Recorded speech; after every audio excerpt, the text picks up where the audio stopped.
Did you know that you do not have to cut out carbohydrates to fix your blood sugar? In fact, the fastest way to fix your blood sugars is actually more about adding foods, not eliminating entire food groups like carbs. And I've seen it firsthand. I have hundreds and hundreds of patients who've turned their numbers around in just days by adding these foods to their regimen. And not just temporarily, they're still able to keep their sugars low without medications for months and even years. So in this video, I'm going to show you how to use each of these 10 foods to fully optimize your biochemistry and reverse insulin resistance on a cellular level so you can bring down your sugars quickly and naturally, and most importantly, sustainably. Before I get into the first one, do me a quick favor. If you want more videos that explain the why behind your body instead of just handing you a pill, hit subscribe, give this a like, and leave me a comment telling me what your morning fasting number was this week. I read them, and the age and numbers of this audience genuinely shape what I cover next. So, let's get into it. Here is what almost no one explains to you in a 12-minute office visit. High blood sugar almost always starts upstream with a hormone called insulin. Insulin is the hormone that unlocks your cells, so glucose, that is the sugar in your blood, can get out of your bloodstream and into the cell where it belongs. When you have spent years riding the blood sugar roller coaster, your cells stop answering the door. The insulin knocks, and the cell stays shut. We call that insulin resistance. Your pancreas pumps out more and more insulin to compensate. Your blood sugar climbs anyway, and the standard answer is a prescription that pushes even more insulin into a system that is already drowning in it. The system makes money when you stay sick, not when you get well. That is economics, not malice. There is no revenue and no time on a short office visit to teach you how food talks directly to your insulin receptors, so I am going to. My name is Dr. William, and every one of these 10 foods does one of 3 jobs. It slows the sugar coming in, it cools the inflammation that keeps your cells deaf to insulin, or it wakes the insulin receptor back up so your own body does the work it was designed to do. You do not have to do all 10 tomorrow. Add them in over the next couple of weeks and stack them. Let me show you the first one. The first food is fenugreek seeds. These are small, hard, amber-colored seeds, and you can find them in the spice aisle of almost any grocery store for a couple of dollars. If you ignore this one because it sounds exotic, you are walking past one of the most powerful blood sugar tools on the shelf, and it costs less than your coffee. Here's what fenugreek does inside you. The seed is packed with a soluble fiber called galactomannan. When it hits the water in your stomach, it swells into a thick gel, and that gel physically slows how fast your stomach empties carbohydrates into your small intestine. Slower emptying means the sugar trickles into your blood instead of flooding it. No flood, no giant spike, no panic dump of insulin. On top of that, fenugreek carries an amino acid that nudges your pancreas to release insulin more efficiently and helps your muscle cells take up glucose. In my own practice, I have watched fasting numbers come down within a week or 2 on this alone. To use it, take 1 teaspoon of the whole seeds and soak them in a glass of water overnight. In the morning, drink the water and eat the softened seeds before breakfast.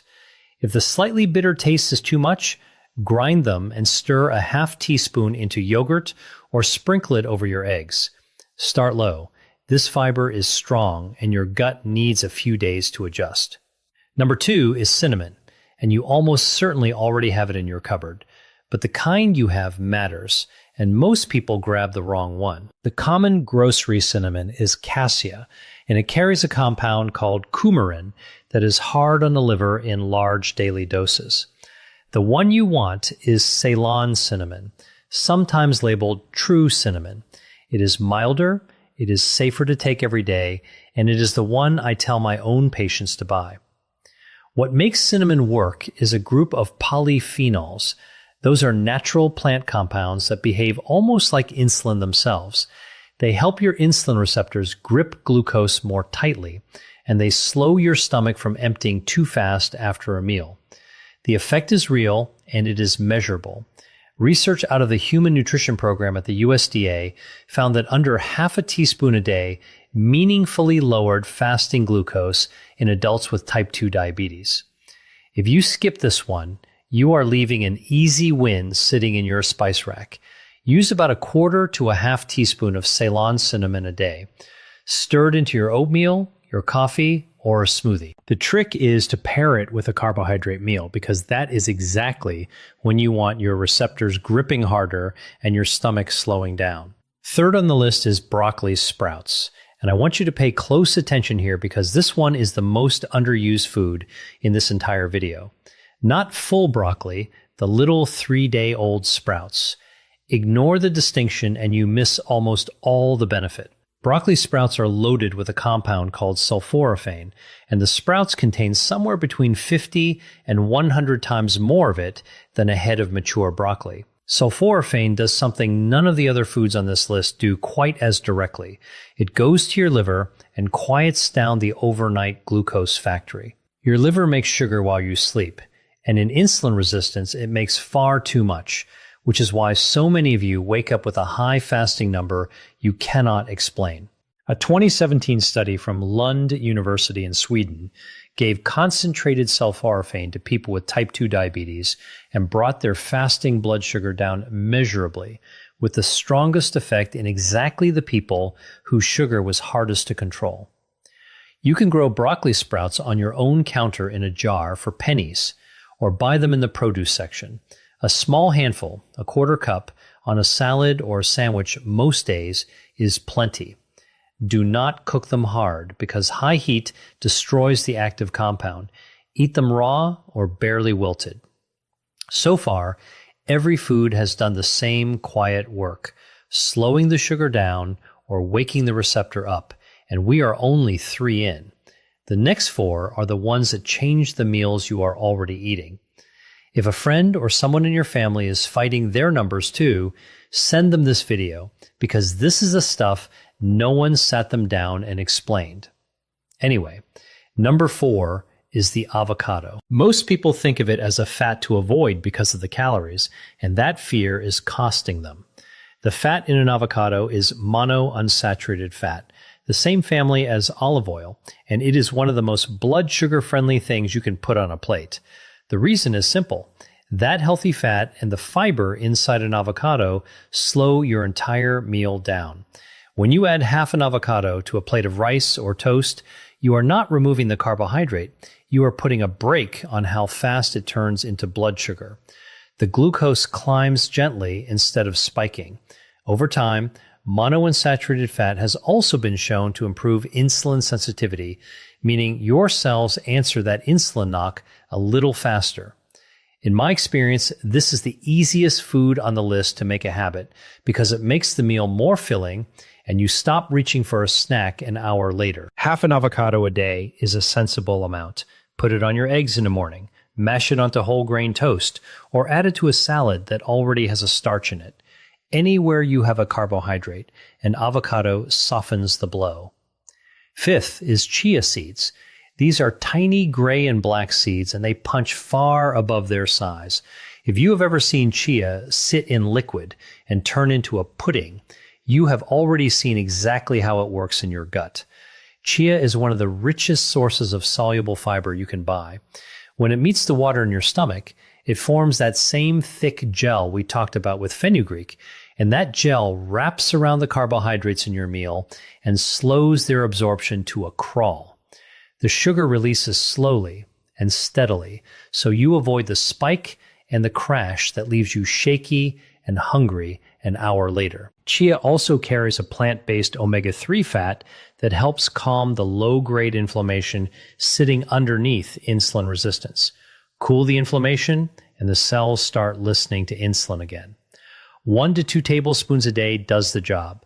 Stir it into yogurt, drop it in a glass of water with a squeeze of lemon, or blend it into a smoothie. Give it 10 minutes to gel before you drink it, and drink plenty of water alongside, because all that fiber needs liquid to move. Number 6 is fatty fish, and I mean salmon and mackerel specifically. This one does not work by slowing your meal down. It works on the deeper problem, the reason your cells went deaf to insulin in the first place. Insulin resistance is driven in large part by chronic inflammation. When your body is quietly inflamed year after year, that inflammation physically interferes with the insulin signal at the surface of the cell. Salmon and mackerel are loaded with 2 omega-3 fats, EPA and DHA, and these are among the most powerful natural anti-inflammatory compounds we know of. They lower the inflammatory signals, the cell membrane gets healthier, and the insulin receptor starts working the way it is supposed to. In my 15 years of practice, the patients who eat fatty fish twice a week consistently have calmer, more stable numbers and better blood pressure to go with it. Aim for 2 servings a week, about the size of your palm each. Wild salmon, mackerel, sardines, and herring are all excellent. Bake it, grill it, or buy it canned if that is easier on your budget. Canned mackerel and sardines are some of the cheapest, most powerful foods in this entire video. 7th on the list is walnuts. Of all the nuts, this is the one I point my patients toward first because of what it does for the lining of your blood vessels and for your insulin at the same time. Walnuts are rich in polyunsaturated fat and the same plant omega-3 found in chia. That fat improves the function of your endothelium, the thin lining inside your blood vessels, which is one of the first things high blood sugar damages. At the same time, the fat, fiber, and protein in walnuts blunt the rise in blood sugar after a meal and have been shown to lower fasting insulin, which is the number underneath your blood sugar that tells you how hard your pancreas is straining. Eat a small handful as a snack instead of crackers or a cookie, and you have taken a sugar spike and turned it into a flat line. A small handful is about a quarter cup or 7 to 10 whole walnuts. Keep them raw or dry roasted, not the candied or honey-coated kind. Use them to replace a processed snack, not to add on top of one. Number 8 is eggs. Whole eggs, yolk included. For years, people were told the yolk was the enemy, and that bad advice pushed folks toward sugary breakfast cereals that were far worse for their blood sugar. Let me set that straight. A whole egg is almost pure protein and fat, with virtually no carbohydrate, which means on its own, it barely moves your blood sugar at all. But the real magic is what doctors call the second meal effect. When you start your day with eggs instead of toast or cereal, you steady your blood sugar not just at breakfast, but all the way through to lunch. You walk into your next meal with calmer numbers and a smaller spike. The protein and fat also keep you full, so the mid-morning cravings that send you toward the cookie jar quietly disappear. In my practice, swapping a cereal breakfast for 2 or 3 eggs is one of the single fastest changes I see on a morning glucose reading. 2 or 3 whole eggs in the morning is a solid target for most people. Scramble them, boil them ahead for the week, or fold in some spinach. Put that avocado from earlier right on top, and you have built a near-perfect blood sugar breakfast. Number 9 is apple cider vinegar, and this is the one with the fastest visible effect on a glucose meter of anything on this list. If you have a meter at home, you can watch this one work tonight. The active ingredient is acetic acid. It does 2 things at once. It slows your stomach from emptying, so the carbohydrates in your meal arrive in your bloodstream gradually, and it helps your muscles pull glucose out of your blood and use it for fuel. The research here is strong. Work led by Dr. Carol Johnston at Arizona State University found that a tablespoon of vinegar before a carbohydrate meal lowered the after-meal blood sugar spike by roughly 20 to 30% in people with insulin resistance. That is a drug-sized effect from something that costs a few dollars a bottle. Take 1 tablespoon, and this matters, dilute it in a full glass of water 10 to 15 minutes before a meal that has carbohydrates in it. Always dilute it, never drink it straight because the acid is hard on tooth enamel and the throat. And if you take any medication for blood sugar already, talk to your doctor first because vinegar plus that medication can push your sugar down faster than you expect. The 10th food is lentils, and this one proves the whole point of this video. Lentils are a carbohydrate and they will lower your blood sugar. Here's how that works. Lentils are built from a slow carbohydrate called resistant starch, wrapped in soluble fiber and a healthy dose of plant protein. That combination means the glucose inside the lentil is released into your blood slowly and steadily over hours instead of all at once. They actually carry the second meal effect too, so a bowl of lentil soup at lunch gives you steadier sugar into the evening. Clinically, swapping white rice or white potato for lentils a few times a week is one of the most reliable ways I know to bring down an A1C, which is your 3-month average blood sugar. Aim for half a cup to a cup of cooked lentils a few times a week. Use them in a soup, a stew, or a cold salad with that olive oil and a splash of the vinegar we just covered. They are filling, they are cheap, and they stretch a meal further than almost anything else. Let me tell you about someone I will call Donna. 63 years old, recently retired, came to me frightened because her fasting sugar was sitting around 180, and her doctor had just told her it was time to add a second medication. She did not want to spend the rest of her life climbing the medication ladder, and she was scared of where this was heading because she had watched her own mother lose toes and then her eyesight to this same disease. We did not cut her carbohydrates to nothing. We added eggs and avocado in the morning instead of cereal, a tablespoon of vinegar before her bigger meals, lentils swapped in for the white rice, walnuts instead of the afternoon cookie, fatty fish twice a week, cinnamon in her coffee, and broccoli sprouts on her sandwich at lunch. Within the first week, her fasting numbers started dropping. Within 3 months, working alongside her own doctor, she had come down off that second medication entirely, and her A1C had moved from the diabetic range back toward normal. 2 years later, it is held. She did not starve herself. She ate more food, just the right food, and her own body did the rest. So let me tie all 10 of these together because this is the reason they work when cutting carbs alone fails. Every one of these foods is handing your insulin its job back without starving you. The fiber foods slow the glucose down so your pancreas never has to panic. The fish, the walnuts, and the chia cool the inflammation that was jamming the signal. The cinnamon and the vinegar walk right up to the insulin receptor and help it grip again. Do that meal after meal, day after day, and the cell that stopped answering the door slowly starts opening it on the first knock again. That is what reversing insulin resistance means at the cellular level. And once it happens, your body holds your sugar down on its own, which is exactly why Donna's numbers stayed low for 2 full years.